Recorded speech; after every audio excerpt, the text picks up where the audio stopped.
and welcome to Magathea Builder Worlds. This is a Patreon build and also a Burrows and Badgers build.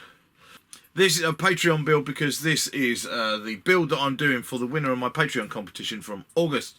If you don't know, you can support this channel at patreon.com/Magathea Builder Worlds, and you can sign up there for the cost of a cup of coffee every month that helps to pay for things that goes on this channel, and you get the chance to enter a competition several times a year where you might be the person who is selected to have their piece of scenery built for them by me. On this occasion, the winner of the competition was a guy called Matt Callow, who is in the Burrows and Badgers community, and he provided me with a particularly challenging idea, which is why I've gone for it. It's a Burrows and Badgers build because it's a piece of scenery for Burrows and Badgers. It's based around the game that I have really enjoyed for several years now, but it's the first time I've made a Patreon model for B&B. So far, for Patreon builds, I've built a model for Fallout, Wasteland Warfare, and for Silver Bayonet, and for Necromunda Ash Wastes. So this one, it's about high time I built a game for Patreon for my favourite gaming system, because there's quite a few of you subscribers out there and Patreon fans who are B&B players as well.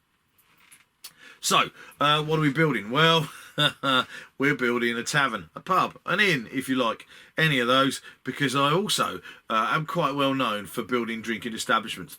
There's the Necromunda drinking establishment, there's the multiple B&B ones. I've made bars for the Wild West and for 40mm pirates and for all kinds of things. I always end up making a bar or a pub. They're often the social hub of a community, which is ironic because I never actually get to go in them. But in this case here, we're going to make a pub called the Tumbling Feathers. Now, for those of you who don't know Burrows and Badgers out there, if you're new to B&B because you come in because you're a Necromunda player or something else, this is B&B. My favourite skirmish war game by Michael Lovejoy of Oathsworn Miniatures. Terrific game. There are tons and tons of reasons for liking it and playing it. The figures range is absolutely brilliant. The gameplay is great fun. An intelligent system that works really, really well. Got great potential for campaigns, and I love building scenery for it. I've made several pubs for my own use, and now we're going to make this pub, the Tumbling Feathers, which you can read all about at Matt's blog. He has a blogspot blog all about the pubs of Northumbria and Albion, the B&B kind of campaign setting, written by a reviewer for the Northumbrian version of Camera, the B&B version of the campaign for Real Ales. So it's kind of like a whole set of pub reviews. And if you go to his blog down here, check it out and read about the Tumbling Feathers. And you might also find the odd entry about one of my pubs as well, the Red Barrel. And who knows, he might get around to putting up the other ones of my pubs as well at some point or another. So, what is it about this model I particularly like? Well, for those of you who don't know, B&B is an anthropomorphic war game. That means that the characters are all kind of like humanised creatures. And some are easier to build stuff for than others. Mice and badgers and that kind of thing, the burrows, are pretty easy. But this isn't about that. The Tumbling Feathers is a pub that was originally an all-avian affair. It was a pub built for birds. So it's up in trees. In trees that cross a road, different entrance levels, a concealed doorway down below. I really, really like this idea, and I've been thinking about it for a little while now, and I had no idea how I was going to pull it off. But then, of course, remembering in all my different boxes of big cack and little cack and stuff kicking around in the garage, I remembered I got these bad boys. Now, these are not Playmobil. Everybody knows that I'm into kind of like using Playmobil for a lot of my models and messing around with them. These are from another toy range that you may or may not be familiar with. Again, I was hoping that in this case, my daughter was going to get into this stuff when she was little, and she totally didn't, although I got bits of it. These are Sylvanian Families trees. They would have tree houses and various bits and pieces in them. So I'm going to use these as the basis for this model. I mean, they're fantastic. Big root clumps, nice, good size, bits cut off, certain parts made ready to put level bits on, which is going to really help out. They look quite treey, they've got quite a nice texture already. Of course, what they don't have, and some of the challenges this model is going to be, other branches and foliage and that kind of stuff. And obviously they don't have a building in between. But that's the brief, the design brief, and that's what we're going to go for. I have seen a sketch and match, which I can't find, of this pub, so you'll forgive me and you'll forgive me if I tend to kind of make this up as I go along, but I'm totally going to make this up as I go along. I'm going to use a hardboard base. I'm going to use XPS foam to make a couple of different levels for these trees to stand on, and I haven't even decided what materials I'm going to use to make this building out of yet. But there definitely will be XPS foam, probably some foam core, and balsa wood involved as well, and we're going to make this fairly large-ish model, and we're going to see how it goes. It also needs to be kind of, I need to think carefully about it, so how it's going to pack away. Fortunately on this occasion, I don't have to worry about how it's going to pack into a box to be sent across the world to where some of these other bits of scenery have gone to, because he only lives in South London, and when I finish this I'm going to make him come and pick it up from me, to be quite honest, because yeah, I've got a prediction that this one ain't going to fit easily in a cardboard box to be posted, and it won't survive necessarily being handled by Hermes or DPD or UPS or the Royal Mail very well. Yeah, wish me luck. I don't know how this is going to pan out, but we're going to come down here and see how we get on with this. Fingers crossed. Matt, I hope you like this model. Yeah, it's going to be an interesting process. I genuinely am making this one as I'm going along.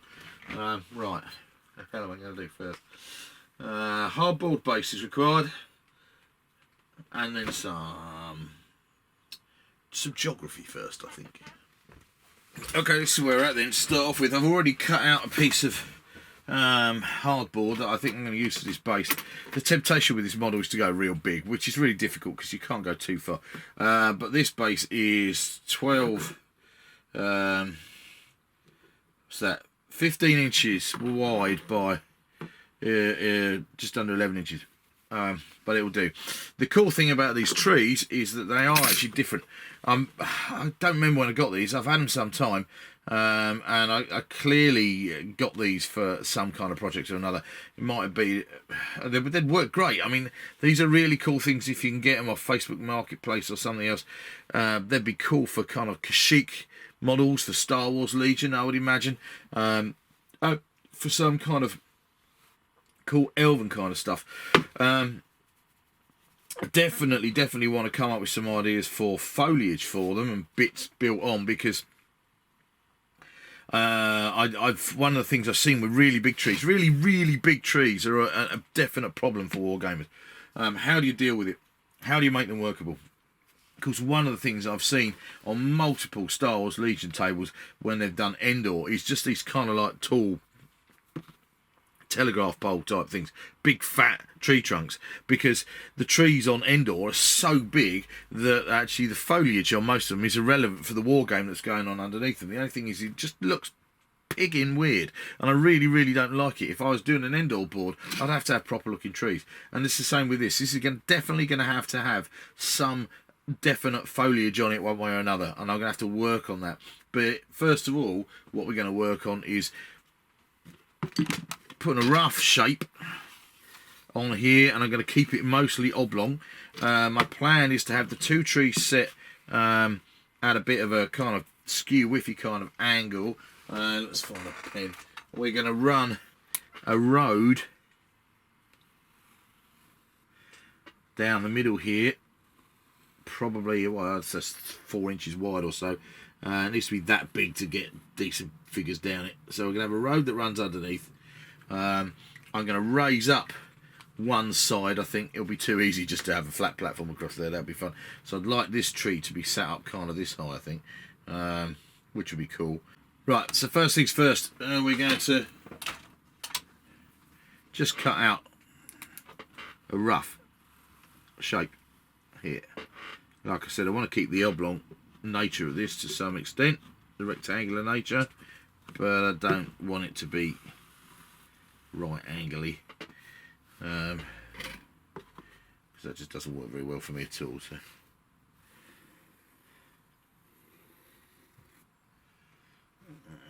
cut off the corner kind of thing, so it's a bit slightly rounded at the edges.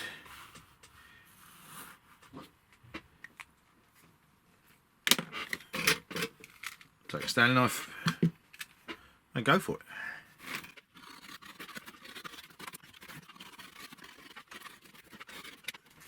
Here's my board cut out, and I've drawn a bit of a roadway on. And now I'm going to cut some XPS foam to be a base for one of the two trees. I'm going to have one tree on the ground level, and I'm going to have one up a little bit. I'm using 25mm thick XPS foam for this job, high density modelling foam. You don't have to use XPS for this kind of thing. This is just terrain building. You could easily do this with cheaper low density polystyrene, but this is an offcut I've got kicking around, so I'm going to use some of this rather than dive into the garage and find other polystyrene, or more to the point, go out and buy some specifically for this project. So I'm going to place my tree on the foam, and I'm going to draw first of all around the tree itself with a Sharpie. And that gives me the actual definite flat bit I need on the foam that's we're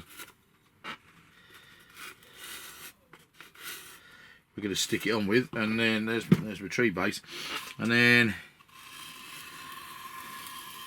give myself something to play with. I think around there, so I can cut it out and sculpt it. So I don't want it to be a great big 25mm block. I want it to be stepped and sculpted, that kind of thing. So now I need to find a hot wand for cutting foam. Right, this is my old faithful foam cutter. It's still got bits of ash waste foam on it. Just waiting for that to heat up. We can watch it heat up because the old bits of polystyrene will melt away on here and start to smoke. One day I'll get myself organised to buy a Proxon, and I'll be able to cut bits and pieces. Not that they'll really help a lot with this kind of thing. I think it's going to be absolutely fine still doing this. Cutting XPS foam isn't that tricky. And I can smell it's heating up. Here we go, look. So I'm just going to cut this rough shape, and then I'm going to start to sculpt it a little, just so it'll go on my table.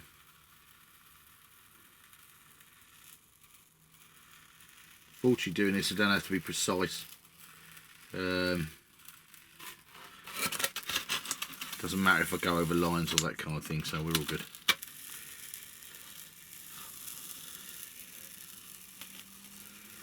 Using a heat way of cutting this stuff is much cleaner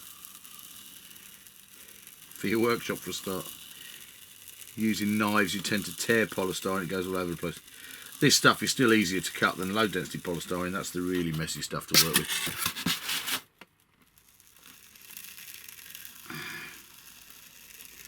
It does make cool noises while you cut it.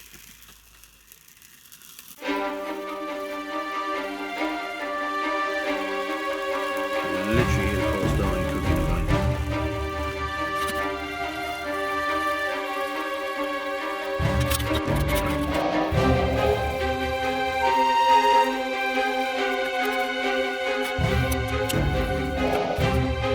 Right, the trees here are stuck on. This one on its 25mm base. This one on solid. I wanted to texture the whole bottom of the base, just so that was all kind of like looking good and funky. But then I decided what I really wanted was I didn't just want the rest of it to be completely flat. So I just very quickly took some 10mm XPS foam, and I've carved these three little bumpy bits, which will get sanded, and then we'll add a bit of kind of like extra shape to the floor. It means I'll also be able to put things like bushes or plants into it easily, and like the solid harbour base. Now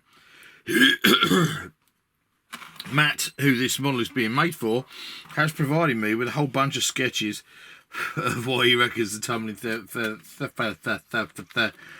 would look like. Problem with that is it's a very complicated idea what he's got in his mind, which is fine. But it's going to be way too big for the scope of this build. It'll end up being something as getting on for the, well, not quite the size of Redwall Abbey, but pretty damn big.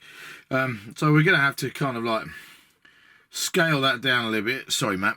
But we're going to try and keep to all the essence of all the things that he's got. One of the things that I won't be modelling, but I'm going to try and facilitate one way, is that there is a staircase, there's an entrance into the inn down low for smaller animals, with a staircase that runs up the inside of the tree trunk, which I'm probably going to build on here, I think, and assume there's a little set of spiral stairs that goes up here. I am literally going to make this up as I go along. I'm not going to try and sketch it. I'm going to make different platforms at different levels. A wooden outside balcony here, I think. I'm going to use balsa across different bits here, stick that on, and that will give me my balcony. Might bring that out here and another bit out there, and to support that, this will give us all the under tree bits as well, and over that way here. Over here on this flat surface, I'm going to have the start of a building. God knows what shape it's going to be, mind you. And then I'm going to use these other two flat surfaces for other bits of building, and then that way there it will give me a way of having thatch roof and maybe some foliage at the top and out the sides. So yeah, I'm going to see really how this goes. This is going to be kind of make it up as I go along, with balsa and XPS foam and maybe some foam core as well. So yeah, this is this bit looks kind of, you know, the potential is there. The rest of it might be a bit of have a go, see what it looks like, bin it, do it again, start again, or have it go, and it might just, I might just luck out and it might work. We'll have to see how we get on. Some of the roof is regular kind of like wooden, what are those things called, shingles. Other bits of it could be thatched, and then I've got some ideas how I'm going to do foliage on the top. But actually using these buildings here, I might have an entire building strength bit going all the way from here to here. It'll be higgledy-piggledy and kind of cool. So it's going to be a really kind of tall piece of terrain. And yes, I'm already pleased that actually I'm not planning on posting this. You can bloody well come and collect it after we've played a game on it, of course. So yeah, that's what I'm kind of thinking. Let's see how we get on. So I'm going to start over this side over here with a simple wooden platform supported by the branches that are there, and using what's that, it's about 6mm section balsa wood if I've got more of it. And we're going to see how we get on there. So we're going to have a wooden platform out here, then I'm going to have a platform over here which I'm going to put a building on of some description. I've got the odd perch and thing. Oh, I don't know. Let's just go for it, see what happens. Talk to you in a bit. Right, so I've built this wooden frame for this platform over here of sorts. It's attached to various places, and what I'm going to do now, actually I'm going to have one more bit going across there, and then I've got, if you cast your mind back, if you remember watching the temple for Manannan, I've got all these bits of stick from that flower bed surround that I've pulled apart, which I think I'm going to use to make the actual timbers of the platform. I'm going to stick them on, cut them down. That'll make a more interesting looking platform than just balsa wood planks. That'll be kind of cool. So I think that's what I'm going to do. I'm going to stick them on, let them go dry, and then go at it with a pair of clippers and clip them to shape, rather than kind of faff around cutting different sticks to shape that way. But that'll be kind of cool. Although just placing them on like this means that, have a look, going across there, they will need support in the middle. Not that it matters too much, but it will look better when you look underneath the model. I need to find ones of the right thickness. I've got loads. What I am doing very quickly, of course, is running out of support over here. But that's fine. I think that'll look kind of neat. Give it a more rustic kind of feel to the whole thing, which is kind of cool. So that's what we're going to do, rather than use nice, neat wooden planking for that. That will give it a more woody kind of naturalistic feel. They've used some cut timbers, but they're using a lot more stuff that's just kind of like roundabout. It's the nature of birds, you see. They make stuff. This is the Tumbling Feathers was originally an inn just for avian types of birds, so I quite like the idea that they've kind of like built it with the nests and wings. In the B&B world, birded characters, birds, have wings and don't have hands on the end of them, so they can use feathers, their index kind of feathers, to a certain extent, but not. So I quite like the idea of this being a bit more rustic, I think. So that's what I'm going to go for. I'm going to cut one more bit and stick it underneath there to support that in the middle, and then I'm going to put layers of that. I might put another piece of going across here, because then I can support a few more bits coming out there. It doesn't matter if it's not symmetrical. This platform will look kind of cool, and then that will possibly allow for a ladder up, maybe, or down, or something else on one side or another. Right, that's the plan. Jolly good. Right, so I've got my wooden platform here, which is rustic and charming. Start to trim that across there. That needs a bit more trimming.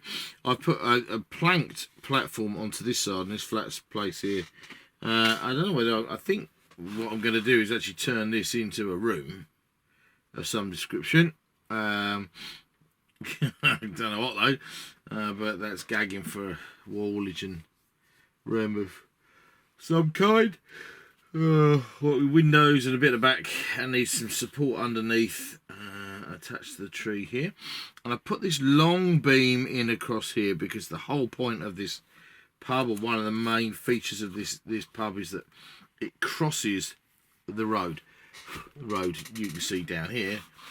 So I want to building up here a couple of different levels. We're going to have, so I've stuck this in. I need to leave this overnight now for the glue to go off, but then we'll have one platform of this kind of height, and then another platform another height. So there are smaller rooms at different heights. I can't help thinking, much as I don't want to, because it's going to be a major pain in the backside, it would look really cool, either a round or hexagonal kind of room, similar to the lighthouse that I made for Benfield. I think in some ways a hexagonal room will look a bit bird boxy, which would be kind of cool, because that's kind of what this is really. It's a series of bird boxes. So I think it might reflect that quite well in the actual model. So I think I'm going to have to get a large hexagon up here somehow, and then maybe another one over there. So 2 hexagons possibly, and then that one will have trees sticking out of it, that kind of thing. And this might just either remain a platform or have a different kind of but it could have walls and a lean-to roof on there. Obviously I want to make it as accessible as possible for the play that's going on it, you know, in it, different levels, that kind of thing. And the there's no obvious way up. There might have to be a ladder or something, I suppose. Although the original idea, there was no obvious way up. That's the whole point. It was a birds only kind of pub, so there were perches and landing platforms, but no way up unless you're a squirrel. But then they had the staircase in, so I might add a trapdoor on here. Now this is the trapdoor room, and then a ladder up into the main room. But I think I'm going to go hexagon to some extent, offset it. I don't want it to hang massively over the side of the base over here. This trunk is in quite a way. I could do quite a lot there, and so I might have a hexagonal thing there like that hangs over there. I'll have to mess around. In the meantime, I'm going to let all this glue dry and go off, because look, that happens otherwise, because it's not actually supported. So bum, that just dropped out. So stick that back in. And we might even end up with some green stuff around this end, because that's where it's just held together by the 2 bits of tree trunk. So I think some green stuff working into that. I might even kind of make a little bit of green stuff branch wise growing out there and there, to kind of sell it as a thing that's grown across. But yeah, I think that's what I'm going to do. I'm going to have a platform here and a platform here, 2 levels, and then foliage growing out the top. Still, we're going to leave it for the moment. I'm going to sand this when this is completely dry down here on the bottom. Sand the base. That will help me define that down there. Make a doorway in this big trunk over here. Build a doorway out, I think, from down here. Doorway down here, going into this bit here, which is where the internal staircase is going up. Platform coming out there, kind of thing. Not a feature that will actually feature in the model, so if anything goes in and goes upstairs, yeah, we just have to work that out. Right, leave it gluing, going to bed. Following day, my beam is now solid, and I've green stuffed supports at each end, almost to make it look like it's a branch that's grown across there. It's grown in and been re-assimilated by the trees. I've also green stuffed around this platform here, so there's no gap between the trunk and there. And the next thing I'm going to do is I'm going to Mod Podge and seal the base with sand. That way there it's all solid. I'm going to cover up all the foam down here, and then I'm going to put a little door in the base of this trunk here that goes in here, and I'm going to have a trap door on there so some creatures can go through that bit there, to try and go with Matt's design brief of having a spiral staircase.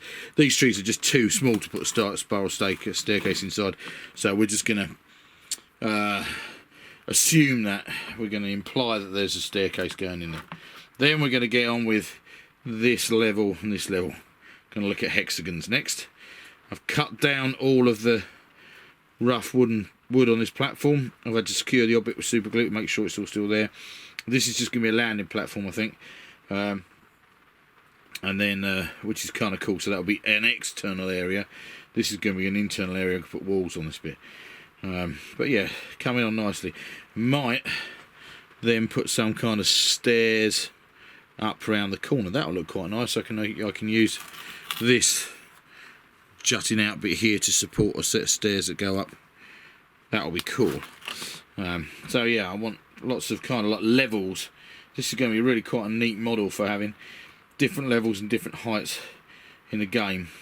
Hopefully would fit on a little 2 foot by 2 foot table maybe, and be the absolute centerpiece of a board. Not that I've got 2 foot by 2 foot tables. The smallest I can do is 3 foot by 3 foot. It's going to look cool.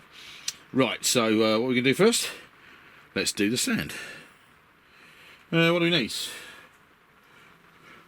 Mod Podge, big fat brush, box of sand, in that order.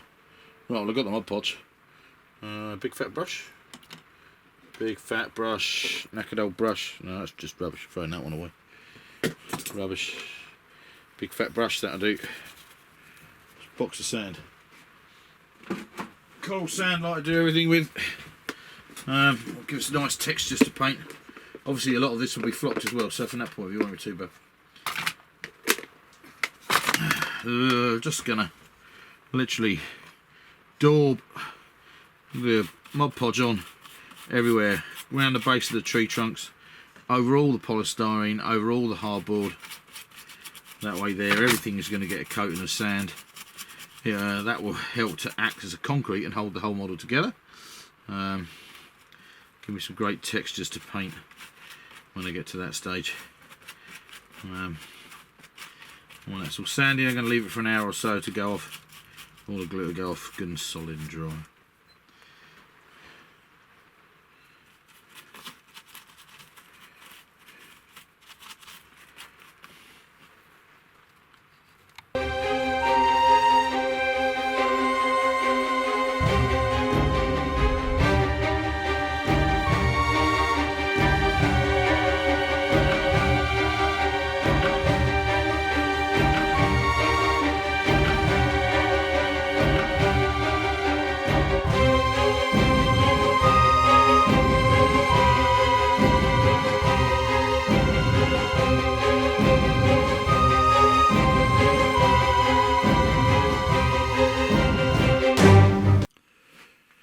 Right, what progress have we got then? Well,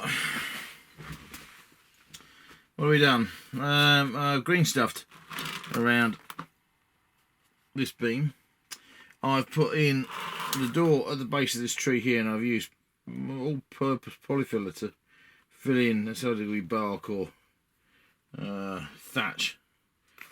Just carving into that, scraping in there. Just enough texture in there so I can paint that nice and easy. Probably paint that up as thatch actually above that doorway, and that will get painted black there. That's assuming that characters are going inside the tree trunk to go up a set of stairs. We're just going to bring them out up here. I've now got, this is all solid, I've trimmed that off. I'm starting to think about maybe having a set of stairs going around the outside here. It's going to be really, really fiddly. And I started to mess around trying to put a wall on here. What I really need to do, I think, is work out what's going up here and then over here. And I like the idea of hexagonal rooms. Could cut the base. Going to cut the floor for those balsa woods. And I need a protractor. Because for ease, I'm going to make them regular hexagons. Unfortunately, I did have a protractor lying around. Here we go. Blah, blah, blah. So regular hexagons require 120 degree angles. Going to put this to one side for a moment. What I'm not going to get is an entire floor out of a piece of balsa wood, but I might get it out of 10mm thick XPS foam, which is quite chunky. Balsa floor will be better, I think. So what do we need to do? Well, we need to take out a piece of balsa wood and we need to make a couple of marks on it. I'm going to make these, I don't know, I'm going to do these hexagons about 4, they can be quite large. I think I could try and make them about 4 inches, 4-inch regular hexagons. Guessing now. If I do that, I've got to make 120 degree. Angle on that. I think 4 inches is going to be pretty bloody big actually. I might make that just 3 inches.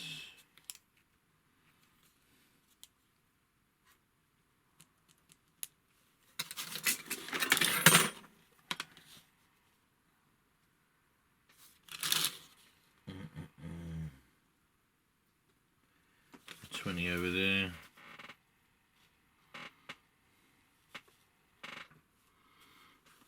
Look, kids, proper maths. 120 degrees that way. That's just 3 inches.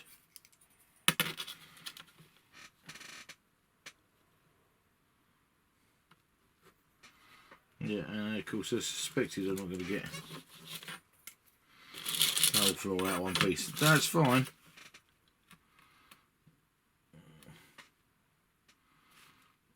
What I am going to get is half a floor.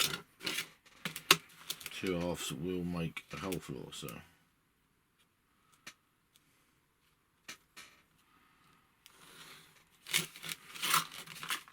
That's half my regular hexagon for one side, and I'm going to cut that out. I'm hoping that's going to fit in down there as well. Okay, across that is 6 inches across there, of course, because that ain't going to be enough. In fact, I'm not going to get one on there. Bum!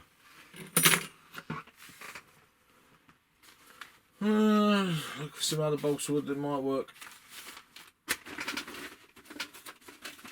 Floors, they need to be fairly thick. That's the problem. I haven't got much in the way of really thick balsa. Oh, hang on, wait a minute. Oh, you beauty, that's not quite stiff, that's pretty stiff.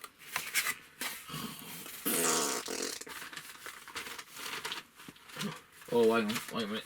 I'm looking in all my bags. These are all my balsa wood bags. In there, right down in there. I think I've got another bit that's the same thickness as the bit I was just drawing. Oh, come on. I love my balsa wood, but it is a pain in the ass.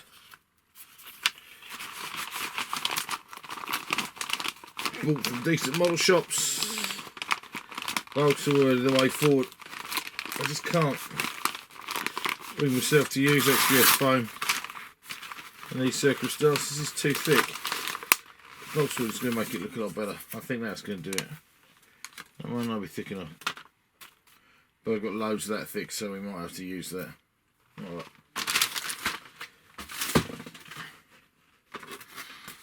Because that's that thickness and that's that thickness. Right, well, we know it works on this. I'm going to draw it out again. Okay. Nuts. So we know we're going to need 6 inches.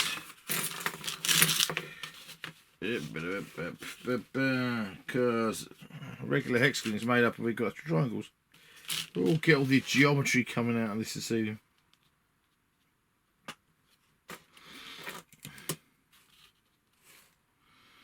So it must mean that 1.5 inches in, 1.5 inches in from that end, I'll give me my 3-inch.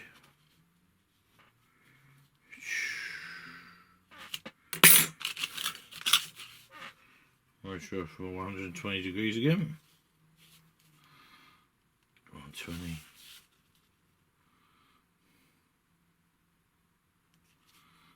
120.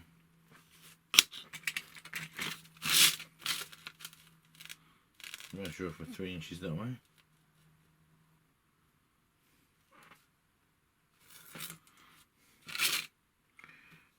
It's still fairly rough. It's not going to be a full-on perfect hexagon, but very close.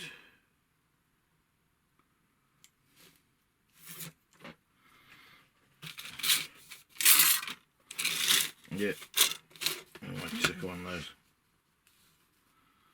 And that will be the floor for one of the sides of my in. There are 3-inch wall sections here. Isn't too bad. Cut that. Cut across there. Straight down that line. Or not straight down that line as the case may be. And turn it round. And draw around it. And that should be my hexagon made.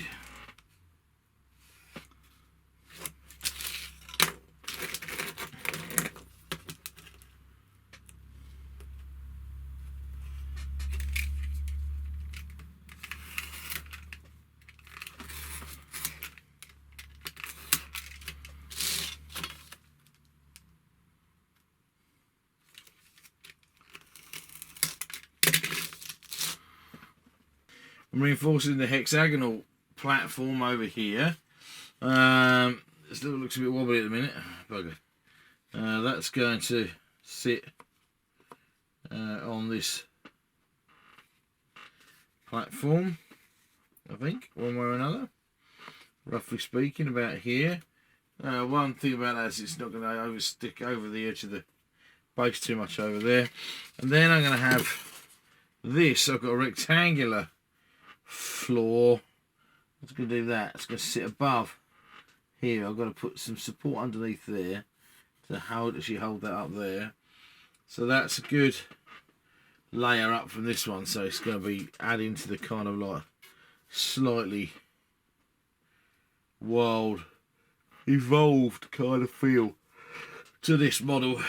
And then this will have a bit here, and then there'll be a bit kind of there. It's going to look really fucking weird. And I've got to work out, I'm going to put foliage on it yet. But it is giving it this kind of like cool bit going over the road. I can't decide if I'm going to keep this part over here open or not. Whether I can close that. And if I can close that, whether I make any of it available to get into. To move figures around. But I quite like this here now. It's still a bit random. I'm not entirely convinced. My other thought was to go this way round with this and have the hexagonal bit over here and have this going over here. Have some kind of footway in between the two. Which might be quite interesting, because then that way there you could actually have another layer, another level where figures could stand outside. But it makes more sense, I think, for this building to go, this level to go across here, I reckon. Have this hexagon like that. Although I could have a gap outside between the two there, couldn't I? But I don't know why they'd do that from a building point of view. You'd go across and then you'd have those two things together. Yeah. Need more time to think. It's kind of alright, but yeah. Just not convinced. Well, I'm kind of at the point now where I'm doing bits and bobs. I don't really have a plan. I've got kind of a plan. My plan is this a bit of pub here, going to go across there like that, and then I've got my hexagonal floor that I've cut out, and my plan is to have that over here like this somehow. That's going to do that. So I've got 2 floors there, and I've built, we see, yeah, this staircase, or half a staircase up from this landing platform up here. It's a bit higgledy-piggledy. I'm really trying to get a not planned, evolved kind of fairly crude kind of look to this whole thing. I don't want it all to be neat and planned out, which is good really, because I totally am not planning it out at all. I'm just kind of making this nonsense up as I go along. So what I'm doing for the minute is take that floor off and that floor off there, and that support. I'm working on this kind of birdhouse level here, which so far I put a wall on, and then there's another wall on here. They're not even in the same place, which is kind of cool. There's a bit of a crooked window. I need to put some detail into that. I'm going to put a wall down this side here, which is going to come out and then go down with a bit of kind of like a bit of a lean-to roof, I think, and a wall on this side to try and match. And then I think what I'm going to do is try and have this wall here removable, so you can actually put figures inside this little bit here. And if I get that done, I'm going to see where I am, see if that's all I need to do for this first part of this video. We'll see. But yeah, my problem is right now is I'm not focusing on anything in particular, which is a mistake. So I'm focusing on this level here for the minute. And then I think I could maybe do with some wing rails or hand rails around this landing platform. That will look quite cool. So it's kind of coming together, and it's going to be a bit random. It's going to be completely different, I think, to every other B&B piece of scenery I've made, which is part of the exercise. I think that's going to be half the fun, and catch that kind of like woodland kind of nature. I hope of all of this. I haven't quite worked out how I'm going to do foliage yet, though. Got a couple of ideas for that, but hey, I think that's going to be in the second video, so hang on for that. So carry on here, cut it out, small bits of balsa, panels of balsa rather than individual bits, which I'm then drawing planks into, and that kind of thing. So I need a 1, 2, 3 walls, and then work out what the hell I'm going to do with the roof for it. I think I'm going to do a bit of a thatch thing, although I might take it can only go as high, so I could go up with the roof. Problem is it's only going to be able to go that kind of high to where that is there. Otherwise the sensible thing to do, I suppose, would be to stick this platform on like that, and then just take the roof all the way up to the roof all the way up, the walls all the way up to that next platform. That might do it, but that might look a bit odd as well. Although if it doesn't, then there's no way, because this, you know, the staircase goes in here, and then it's got to go up into here, it would make sense then if there's a way up into here. So, crap. I've now got cobblers. See, that's the problem with not having a plan. You change your mind, right? And then what happens is your walls are too feckin' short. God damn it. But that would solve that problem. I could just take the walls all the way up. And if I line that up like that, and it's not too pretty. Yeah. Okay, that's what we're doing. Right, forget that last ramble. I'm going to do a wall here, go up there, and a wall here, which is going to be removable, and a bit over there, and it's all going to go up. Shit, I've got to find some taller bits of timber to fit in between the. Right, okay. Right.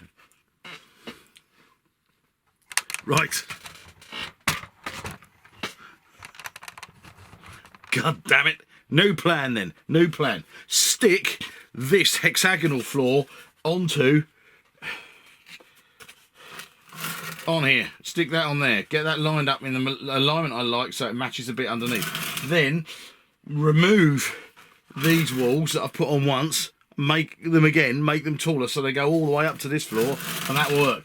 Yes, right, a plan. I love it how a plan comes together. I need a big fat cigar now. Oh, I love it when a plan comes together. Because, yeah, Matt, I'm not totally making this up as I go along. I'm totally making this up as I go along. However, it does seem like that's a good actual plan. So, where I've got this structure under here that I put on here to reinforce the hexagon of this floor, I'm going to have to cut out the odd bit so it fits over the beam coming out of there. But that will do real good, I think, and then that will... Yes, that'll do nicely. Excellent. Come back and see this in a moment. So one of the things I'm having, which is with this model, it's fun but fiddly, is I'm having to cut individual pieces. So this is 2 separate bits of balsa that have been cut so they will fit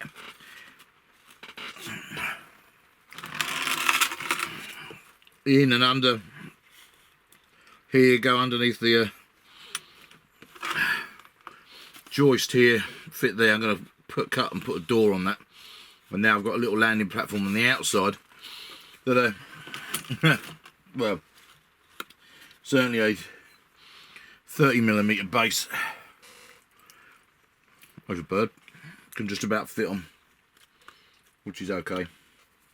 So there's going to have a door there, and then I'm going to put wall in here, which I'm going to be able to, my plan is to be able to take that out, I think. And then that will work quite nicely. I need to trim a bit off this support. But that's a nice space there. I've used some 3D printing windows. Give me some window shapes at different heights so different sized creatures can see out. And a bit like everything else, I have got gaps because of the irregular shape of the tree trunk, which I might plug. We'll see how we go. But yeah, stick that wall panel in. And make this wall here. This little bit here, I think I'm going to get around with a bit of thatched roof coming off this building above. But this is the best solution, I think. That's giving me an actual solid entranceway. The main pub will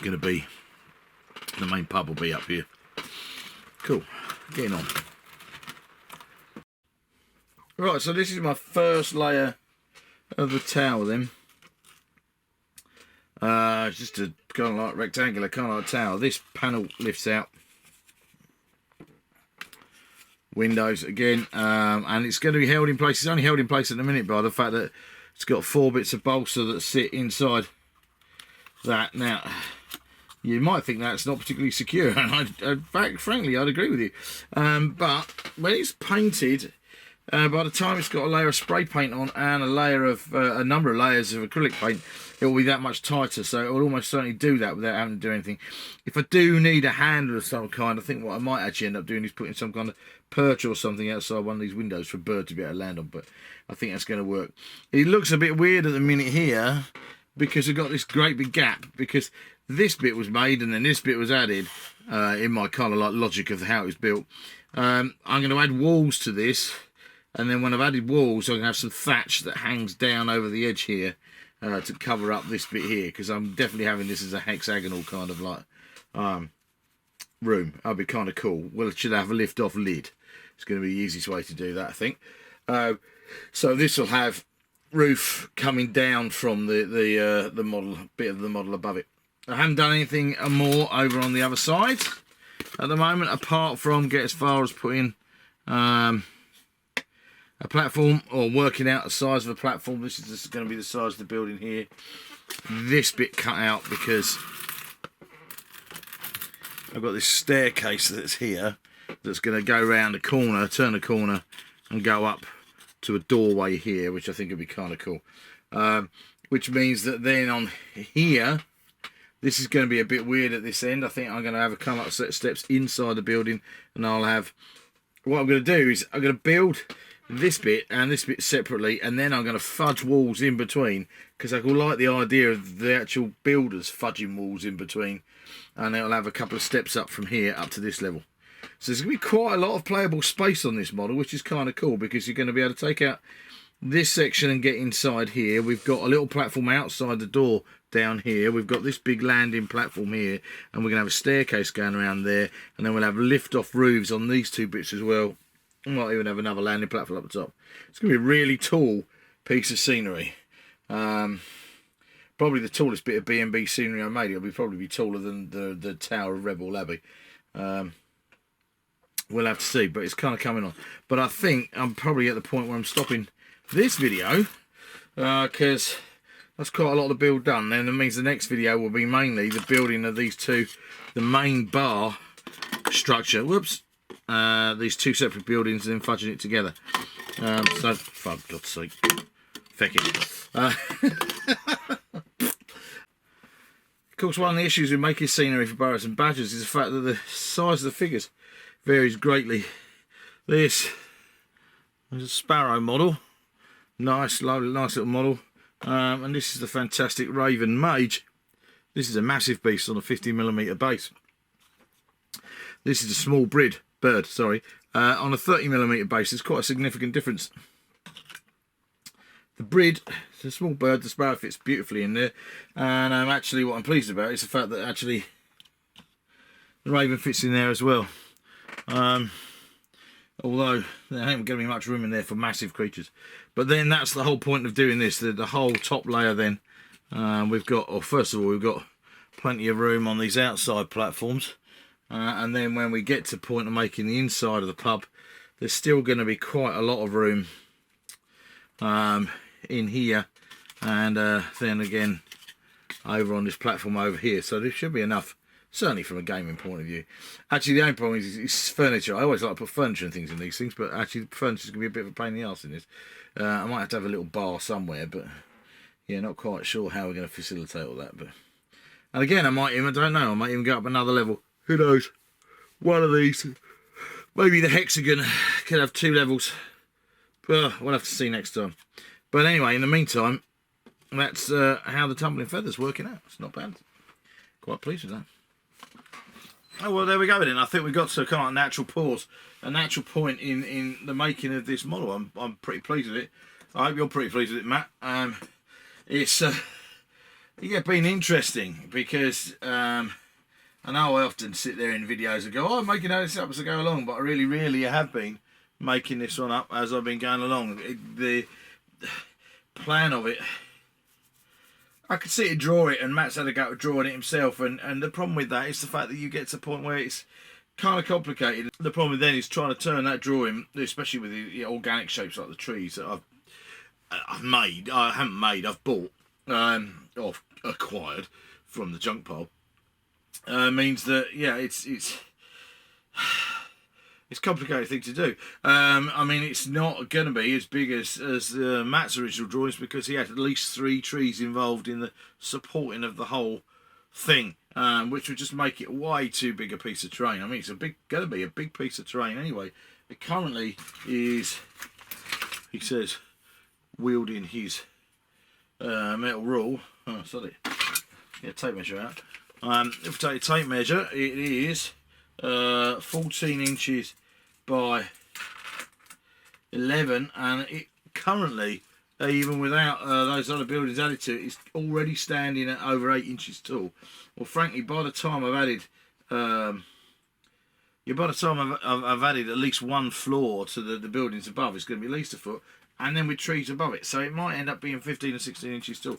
So it's going to be a very big piece of terrain, which is cool. I really like making big pieces of terrain, and my aim is to make it a kind of really funky centerpiece for a table. For a B&B battle. By the time you put that on and then you put a bunch of trees around it and you've got a road running through the middle of a table like that, I'm hoping it's going to look really, really stunning. So yeah, I'm pleased with the progress so far. We've cut out the base, we've mounted the trees on the base with XPS foam, we've started to put different platforms on. We've used green stuff, we've used sand, we've used filler, we've used a load of balsa wood. There's a load of more balsa wood to come, and it's starting to really take shape now. I think I'm going to have to see if I can source some more Sylvanian family trees on Facebook Marketplace and eBay before they kind of, my models push the prices up all over the place, because they are really cool and I could use them comfortably in other pieces of terrain, some Star Wars Legion stuff maybe. If you are making Star Wars Legion Kashyyyk scenery, for example, they'd be pretty cool. I could see Wookiees walking around underneath those. They're all right, they're not big enough for trees on Endor, but the trees on Endor on some Legion battlefields look daft because they're just kind of like telegraph poles and got no foliage on it at all. So that's definitely where I am. We've got a lot to do, mind you. Let's just take that off. Let's have a look. Here we go. So this is the model at this stage. Here it is, which is pretty cool. It's got lots of platforms. There are loads of bits to do. There are lots of jutty up and sticky out joists and things, which is kind of neat. I want it to have this higgledy-piggledy random kind of affair. I've stuck in extra joists here sticking out of the trunk to support this platform, this bit of building. There's a lot to do. Obviously, next time, build the other layers, paint it, and then work out how I'm going to do foliage as well. I've got a couple of ideas for that, but I'm not going to share that with you until next time. So, if you've enjoyed this B&B and Patreon build, then please make sure you click like and make comments down below. Let me know what you think and how far I've got with it. Does it still look too much like a Sylvanian family toy, or are we going to get away with it and it ending up looking like something that's going to look great on the tabletop? If you think you would have gone about doing this a different way, if you would have set about making an inn is supported by a couple of trees, how would you have done it? What would you have used for the trees instead of what I've done? If you are new to this channel, make sure you click subscribe down below. I'm creeping up towards 5,500 subscribers. I'm a bit puzzled how I go about getting extra subscribers these days without just kind of completely selling out and making 40k terrain, which isn't what I really fancy doing. I'm enjoying making B&B stuff. I want to make more Ashway stuff. I want to make some Judge Dredd stuff. Might even make some Star Wars stuff because I've been really enjoying Andor on TV. But yeah, do subscribe, and if you fancy being one of my patrons at patreon.com/MagatheaBuilderWorlds, and you fancy them being in for the opportunity to try and win your own Magathea Builder Worlds made scenery for you, then you know what to do. Sign up there. It's only the cost of a cup of coffee every month. So, if you want to see what happens to the Tumbling Feather next time and whether we get a decent pipe for this red kite and his mates, then do check in a couple of weeks. Thanks very much for watching. I'll see you again next time on Magathea Builder World.